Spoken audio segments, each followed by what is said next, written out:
할렐루야. 하나님께서 오늘도 우리를 사랑하셔서 넉넉한 은혜로 함께해 주실 줄로 믿습니다. 이제 다 같이 사도신경으로 신앙 고백 같이 하심으로 새벽 예배 하나님 앞에 같이 드리십니다.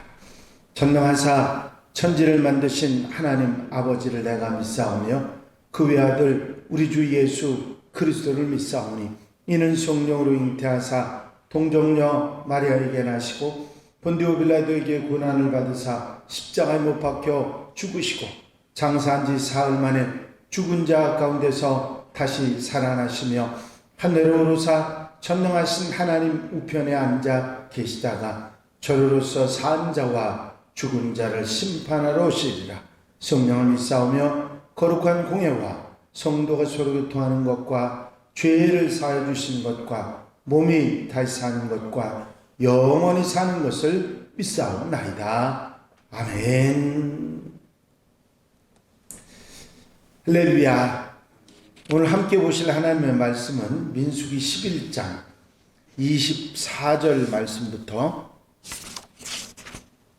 35절 말씀까지 민수기 11장 24절로 35절에 있는 말씀 한 절씩 교독하시겠습니다. 민수기 11장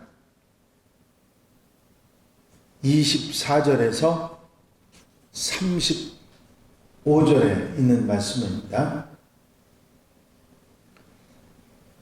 모세가 나가서 여호와의 말씀을 백성에게 알리고 백성의 장로 70인을 모아 장막에 둘러 세우매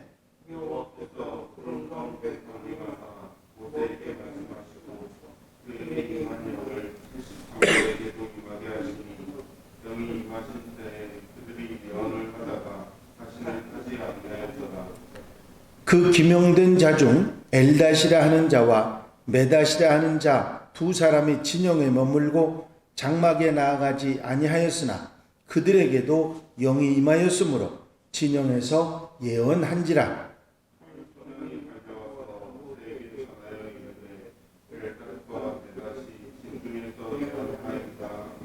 택한 자 중 한 사람이 곧 모세를 섬긴 눈의 아들 여호수아가 말하여 이르되 내주 모세요 그들을 말리소서.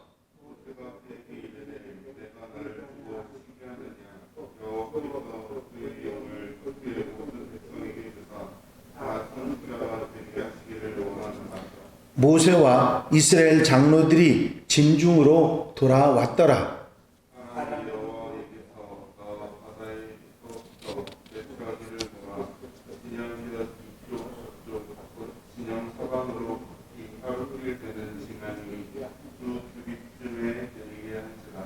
백성이 일어나 그날 종일 종야와 그 이튿날 종일토록 매출하기를 모으니 적게 모은 자도 10호멜이라. 그들이 자기들을 위하여 진영 사면에 펴 두었더라.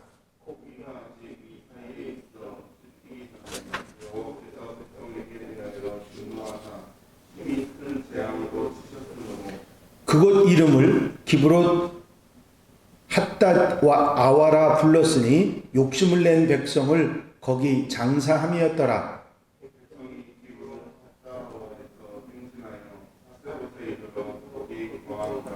아멘. 할렐루야. 오늘 본문 말씀은 11장 앞부분에서 모세가 하나님께로 받은 두 가지 약속, 70인의 평신도 지도자, 장로들을 세우고 모세가 힘든 일들을 나누어 하게 하라고 하는 그 하신 말씀과 고기를 먹겠다고 하는 이스라엘 백성들에게 1개월 동안 고기를 배부르게 먹게 하시겠다고 하는 하나님의 약속을 백성들에게 알리는 내용이 24절에 나와 있습니다. 우선 하나님의 첫 번째 약속인 당신이 선정한 70인 장로를 소집을 합니다. 그들을 진중에서 나오게 해서 성막에 이렇게 둘러서 세웠습니다. 그렇게 성막에 둘러선 그들 위에 하나님께서 구름 가운데 강림하셔서 모세에게 말씀을 주시죠. 그리고 모세에게 임했던 성령을 이 70명의 장로들에게도 부어주시는 역사가 일어납니다. 이 70 장로들의 예언의 은사는 잠깐 그러다 그치기는 했습니다마는 일시적으로 예언의 역사가 일어났습니다마는 그것만으로도 그들이 하나님께 인준받은 지도자라고 하는 사실을, 그리고 모세의 동역자들이라는 사실을 백성들이 분명히 알게 하는 데는 아무 문제가 없었던 것이죠. 그래서 그들이 하나님께서 택하셔서 모세를 도울 지도자들을 세웠다 하는 것을 백성들이 알게 하셨습니다.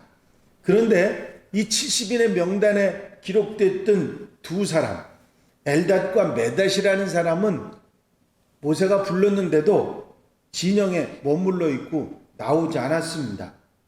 물론 그들이 나오지 않은 이유를 알 수는 없습니다. 소한 명령을 듣지 못했던 건지 아니면 겸양이 지나쳐서 그래서 안 나왔던 것인지 내용은 분명히 기록되어 있지 않지만 다만 악의적으로 명령에 불복종한 그런 것은 아니었던 것 같습니다. 왜냐하면 하나님께서 그들에게도 성령을 덧입혀 주셨고 예언하게 하셨다고 하는 사실을 보면 그들이 부득이한 사정이 있었다는 것을 알 수가 있겠습니다. 한 소년이 그 광경을 목격하고 모세에게 그 사실을 알립니다. 그 두 사람이 진중에 있었는데 그들도 성령 받아 예언합니다 하는 얘기를 전했지요. 그러자 옆에 있던 여호수아가 모세에게 그들은 여기 오지 않았으니까 좀 금해야 되지 않느냐 그렇게 말을 합니다. 물론 사사로운 어떤 질투라기보다는 모세에 대한 어떤 열정을 가지고 한 이야기라고 받아들일 수 있습니다. 거기에 대해서 모세는 네가 나를 위하여 시게 하느냐, 여호와께서 그 신을 모든 백성에게 주사 다 선지자가 되게 하시기를 원하노라 하는 말을 합니다. 모세는 은사는, 하나님께서 주신 은혜는 어느 누구에게 국한되는 것이 아니라 하나님의 백성들 모두에게 주시는 것이라 하는 것을 분명하게 말했던 것이죠. 우리는 모세의 본을 받아서 성령의 은사를 독점하거나 누구의 것이라고 그렇게 절대화하는 생각들을 가져서는 안 됩니다. 왜냐하면 하나님의 백성은 누구에게나 하나님의 은혜를 받을 권리가 있고 하나님의 은혜는 가리지 않고 하나님의 백성들에게 주어지고 또 충만하게 은혜로 베풀어지기 때문입니다. 이런 지도자를 세우는 역사가 첫 번째 있었고 또 한 가지는 하나님께서 약속하신 대로 고기를 주시는 것입니다. 이스라엘 백성들이 불평하고 고기 먹겠다고 배부르게 좀 먹겠다고 그랬는데 만물을 지배하시는 하나님께서 동남풍을 일으키셔서 바다에서부터 메추라기를 몰아오셨습니다. 저가 동풍으로 하늘에서 일게 하시며 그 권능으로 남풍을 인도하시고 저희에게 고기를 티끌같이 내리시니 곧 바다 모래같이 나는 새라 하는 말씀이 나옵니다.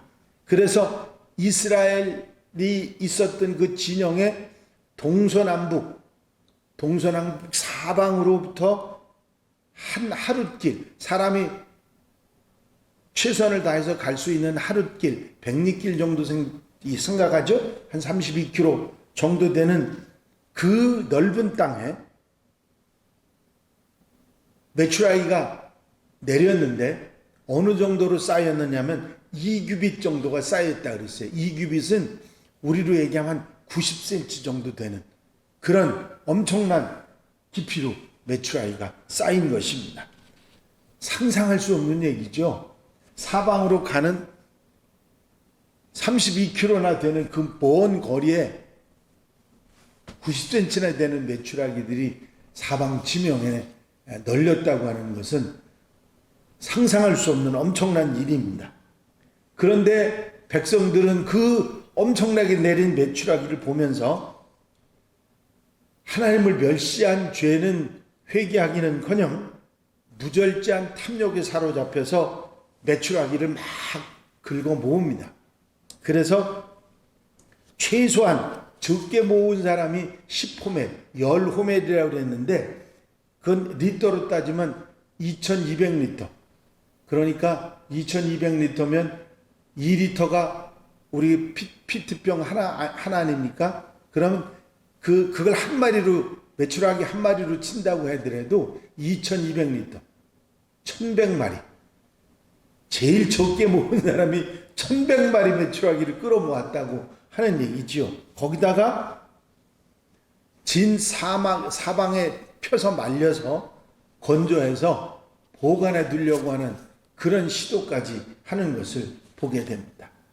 그들이 욕심이, 탐욕이 얼마나 대단했는가 하는 것을 단적으로 알게 해주는 그런 이야기입니다.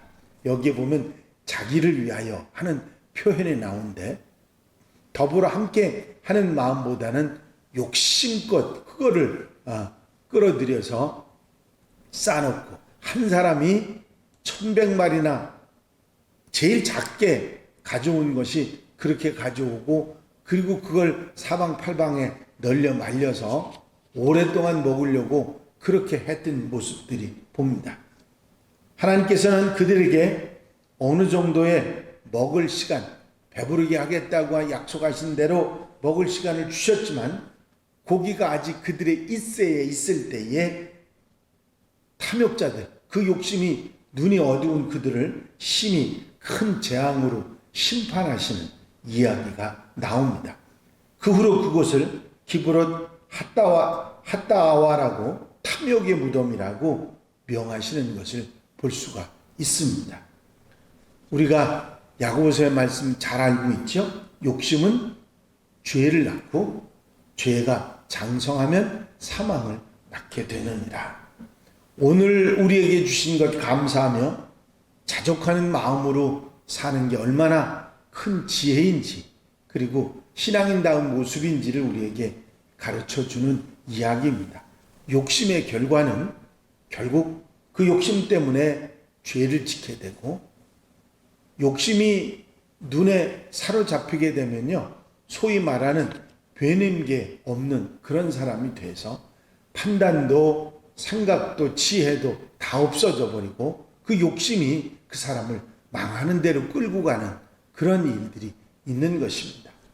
항상 우리가 살아가면서 내 마음에 욕심이 들게 할 때 이 욕심을 내려놓을 수 있는 그런 지혜가 있는 성도들이 되어야 할 것입니다.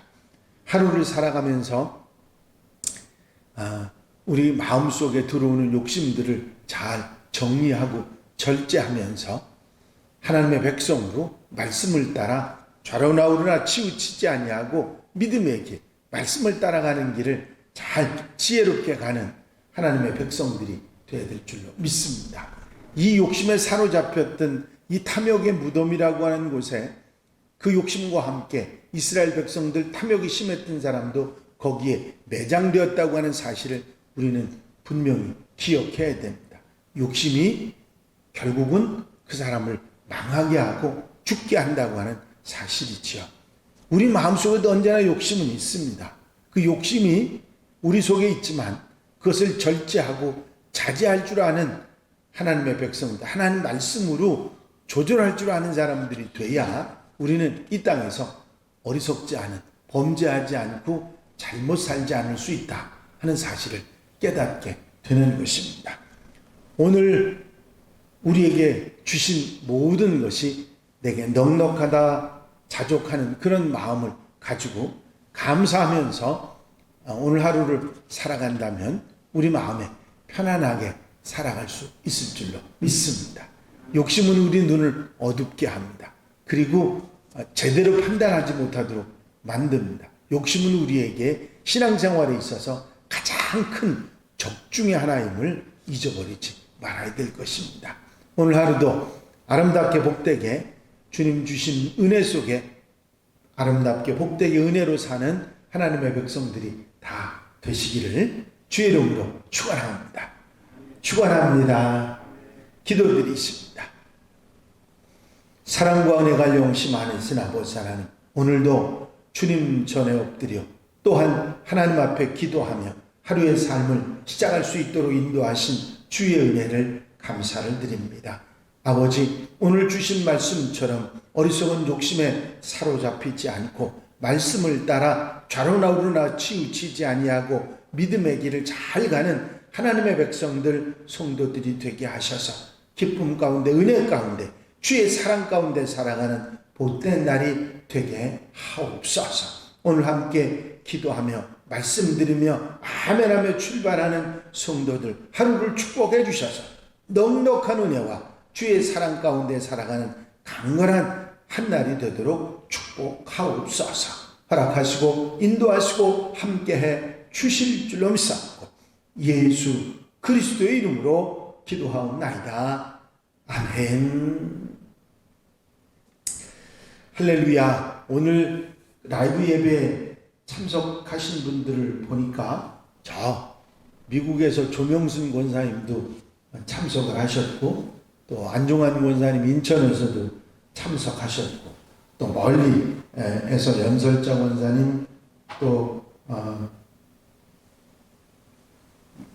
참석하시고, 우리 김현정 집사님도 참석하시고, 김춘성 권사님 또 건강해지셨죠. 이렇게 함께 참여해 주셔서 감사합니다. 이제 계속 열심히 잘 라이브 예배라도 참석하셔서 하루의 출발이 기도가 되는 여러분들이 되시기를 바랍니다. 이제 통성으로 기도하실 텐데, 교회 부흥과 발전을 위해서, 공통 기도 제목들 위해서, 또 중보 기도할 분들을 위해서 기도하시고, 기도 제목 자연스럽게 기도하시고 하나님의 은혜 속에 사는 복된 하루가 되시기를 바랍니다.